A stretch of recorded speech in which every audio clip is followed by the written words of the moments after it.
नमस्कार, स्वागत आप सभी का न्यूज़ 18 मध्य प्रदेश छत्तीसगढ़ के सोशल मीडिया प्लेटफॉर्म पर आप मौजूद हैं। मैं हूं आपके साथ पुनीत मिश्रा। सोनम और राज कुशवाहा की बात कर रहे हैं हम। अपडेट्स आप तक पहुंचा देते हैं कि क्या कुछ हुआ है, क्या क्या जानकारियां। वैसे तो आप तक खबर पहुंच गई है, जानकारी और सब चीज़ों से आप वाकिफ़ हैं कि क्या कुछ हुआ है, लेकिन कुछ टाइमलाइंस जो हैं वो सामने आई है और इसीलिए मैं आपके सामने आया हूँ कि कुछ चीज़ें आपको और बताई जाए, इसमें और जानकारी आप तक पहुँचाई जाए। तो राज कुशवाहा से मिलने के लिए जो इसमें प्रेमी बताया जा रहा है, सोनम का जो प्रेमी है, सोनम रघुवंशी का प्रेमी है राज कुशवाहा, जो काम करता था उसके यहाँ।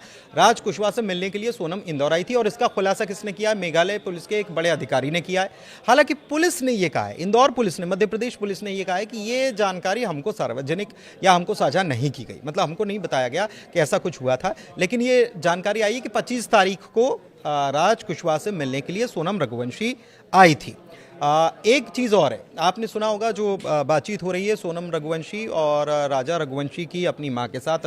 राजा रघुवंशी की मां के साथ बातचीत हो रही है, उसमें राजा रघुवंशी की मां कह रही हैं कि तुमने एक फ़ोटो भी नहीं डाला, तुम कहाँ हो, कैसे हो, फ़ोटो तो डालो कि हम भी देख सके तस्वीरें। तो एक दिलचस्प बात यह आई है कि सोनम ने जानबूझ के ऐसा किया था। एक तथ्य ये भी सामने आया है कि सोनम ने जानबूझ के ऐसा किया, एक भी फ़ोटो पोस्ट नहीं की। और उसके बाद जब राजा की हत्या कर दी गई, जब राजा को ठिकाने लगा दिया गया, उसके बाद उसके फ़ोन से एक फ़ोटो पोस्ट की गई थी। तो एक अपडेट ये भी आया कि राजा जो है उसके सोशल मीडिया अकाउंट से फ़ोटो डाली गई और इसी से एक बड़ा शक पुलिस को गहराता चला गया कि हो ना हो मामला कुछ संदिग्ध है, क्योंकि इतने दिन से आए थे, हनीमून पर आए थे, एक भी फ़ोटो इन्होंने, कामाख्या भी गए थे, दर्शन किए थे, एक फ़ोटो पोस्ट इन्होंने नहीं की और उसके बाद ये पोस्ट आया, तो ये मामला गहराया है। एक बात और है, बड़ी बात यह है कि राजा रघुवंशी की हत्या जो की गई या जिस तरीके से ये वारदात अंजाम दी गई, उसमें ये भी पता चला है कि ये लोग जो मिलकर जिन्होंने हमला किया, इसमें राजा रघुवंशी की तभी मौत नहीं हुई थी और धक्का दे दिया गया। सोनम और उसके साथियों ने मिलकर राजा रघुवंशी को धक्का दे दिया और उसके बाद वहाँ पर खून ज़्यादा बहने की वजह से, मतलब जब राजा रघुवंशी को धक्का दिया गया तभी वो जीवित था, लेकिन खून ज़्यादा बह जाने की वजह से और तुरंत मदद नहीं मिल पाने की वजह से राजा रघुवंशी ने तड़प तड़प कर दम तोड़ दिया। एक बात और है कि सोनम रघुवंशी और उसके साथियों ने मिलकर प्लानिंग कैसे की, तो ये भी पता चला है कि एक कैफ़े है और वहाँ पर इंदौर में ही एक कैफ़े था जहाँ पर ये बैठे थे, करीब 6 घंटे तक मिले। अभी तक जो सूत्रों के हवाले से खबर आ रही है वो हम आपको बता रहे हैं, ठीक है। तो ये खबर है कि ये 6 घंटे तक वहाँ पर बैठे, मिले, शादी के बाद की ये बात बताई गई है। शादी हुई उसके 2-3 दिन बाद सोनम और उसके साथी जो हैं ये मिले, बातचीत की, पूरी प्लानिंग की। 6 घंटे के आसपास इन्होंने पूरी प्लानिंग की और उसके बाद ये प्लान बनाया कि हमको इस तरीके से ये करना है। पहला वार किसने किया ये भी पता चला है। पीछे से वार किया आनंद नाम के एक शख्स ने, जिसे बीना से गिरफ्तार किया गया था। एक चीज़ और है कि वहाँ पर जब ये पूरी वारदात अंजाम दी गई तो उसके बाद जो सोनम ने जो रेनकोट पहन रखा था उसके ऊपर खून के छींटे आ गए थे। तो ये सवाल उठ रहा था ना कि वो जो रेनकोट है वो किसका है, तो फीमेल का ये पता चल गया था, सोनम का ही था, ये भी पता चल गया क्योंकि नज़र भी रहा, सीसीटीवी में नज़र भी आ रहा है और उसमें खून के छींटे थे। इसलिए इन्होंने छोड़ दिया कि कहीं कोई सबूत हाथ न लग जाए और इसीलिए जानबूझकर उन्होंने हथियार जो ख़रीदा था वो भी वहाँ पर छोड़ दिया गया, जानबूझकर ये हथियार छोड़ा गया। गुवाहाटी से हथियार लिया गया था, ये भी बात पता चल गई है। एक चीज़ और है कि जब ये यहाँ पर ये वारदात को अंजाम देने की तैयारी कर रहे थे तो ये चूँकि पहाड़ी इलाका है, पैदल चल कर थक गए थे और ये राज या दूसरे उसके साथी आनंद और जो लोग इसमें इन्वॉल्व थे सब लोग थक गए थे और इन्होंने, एक मौका ऐसा आया था जब इन्होंने मना कर दिया था, सूत्र ये बता रहे हैं कि इन्होंने मना कर दिया था कि हम ये नहीं करने जा रहे हैं। फिर सोनम ने कहा है कि नहीं, ये करना तो पड़ेगा, मारना तो पड़ेगा। उसके बाद सोनम ने 20 लाख रुपए का इनको लालच दिया, इनको कहा कि मैं तुम्हें 20 लाख रुपए दूंगी अगर ये तुम कर देते हो तो फिर ये पूरी अंजाम दी गई, पूरी घटना जो है वो अंजाम दी गई। इसमें एक बात और पता चली है कि घटना को अंजाम देने के दौरान राजा रघुवंशी जो है उसके पर्स से पैसे निकाले गए, उसमें 15,000 रुपये थे।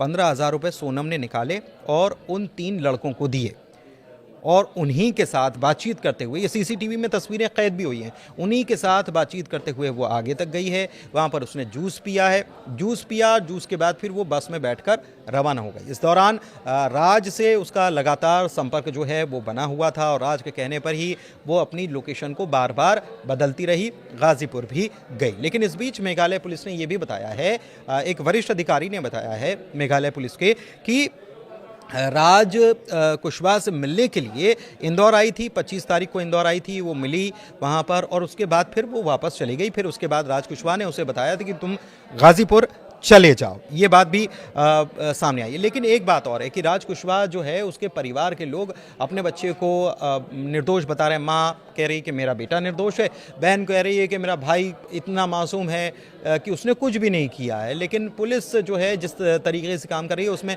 बहुत सारी चीज़ें उसके पास सबूत हाथ लग चुके हैं। सबसे बड़ी बात यह है कि राज कुशवाहा के परिजन जो हैं वो अब राजा रघुवंशी के परिजनों से ये गुहार लगा रहे हैं कि आप कोई हेल्प करवा दो, आप कोई मदद करवा दो, हमारा बेटा बेकसूर है, आप उसने कुछ भी नहीं किया है, मेरा भाई बेकसूर है, इसका उसमें कोई लेना देना नहीं है। एक दिलचस्प बात क्या है, एक दिलचस्प बात ये है कि राज कुशवाहा जिससे अफेयर बताया जा रहा है सोनम रघुवंशी का, या जो प्रेमी बताए जा रहे हैं, उसमें बड़ा अपडेट ये है कि राज कुशवाहा सोनम को दीदी कहता था। जी हाँ, दीदी कहता था। तो ये बड़ी चौंकाने वाली बात है कि क्या यही एंगल है, या ये प्रेम का मामला है, या फिर इसके पीछे कुछ और भी कहानी है। एक चीज़ और है, एक छोटी सी कहानी, अब इसमें एक एंगल और आ रहा है और ये दिलचस्प भी है, चर्चा का विषय तो है, क्योंकि प्रेगनेंसी की बात कही जा रही थी। तो अब एक बात, उसका जो मेडिकल कराया सोनम रघुवंशी का, उसमें कुछ चीज़ें सामने नहीं आई हैं। लेकिन फिर भी ये कहा गया है कि उसका अल्ट्रासाउंड यानी कि सोनोग्राफी जो है एक बार कराई जाएगी, ताकि चीज़ें उस मामले में और तथ्य साफ हो पाएँ कि उसकी प्रेगनेंसी है या नहीं है। लेकिन उसे कोई चोटें नहीं हैं।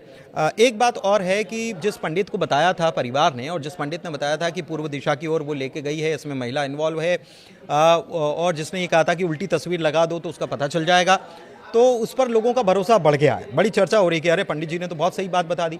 तो उन्होंने एक दावा और कर दिया। उन्होंने दावा क्या किया, उन्होंने कहा है कि इसमें अधिक से अधिक 15 लोग इन्वॉल्व हो सकते हैं, और उन्होंने ये भी दावा किया कि इसमें एक और महिला इन्वॉल्व है। अब वो महिला कौन है, पंडित जी की बात के ऊपर क्या कितना भरोसा किया जाए, ज्योतिषी की बात पर कितना भरोसा किया जाए, इसको तो हम नहीं कहना चाहेंगे, लेकिन उनकी तरफ से ये कहा गया। तो क्या जांच इस तरफ से अगर किसी का दावा है और वो भी ज्योतिषी का, तो उस ज्योतिषी के दावे पर क्या जांच बढ़ जाएगी आगे, ये अपने आप में एक बड़ा सवाल है। लेकिन पुलिस अपनी तहकीकात को अभी और जारी रखे हुए, इनसे पूछताछ लगातार की जा रही है, और इनके द्वारा हो सकता है कि आमने सामने बैठाएंगे तो और भी चीज़ें सामने साफ हो जाएंगी, कि पहले अलग अलग पूछताछ होगी, उसके बाद फिर आमने सामने बैठ जाएंगे तो सारी चीज़ें साफ हो जाएंगी। कुल मिलाकर अपडेट ये था, अपडेट आप तक हमने पहुंचा दिया है। फिलहाल मुझे इजाज़त दीजिए। आपको अपडेट कैसा लगा बताइएगा ज़रूर कमेंट के जरिए, और हमारे चैनल को लाइक कीजिए, सब्सक्राइब कीजिए। बहुत शुक्रिया।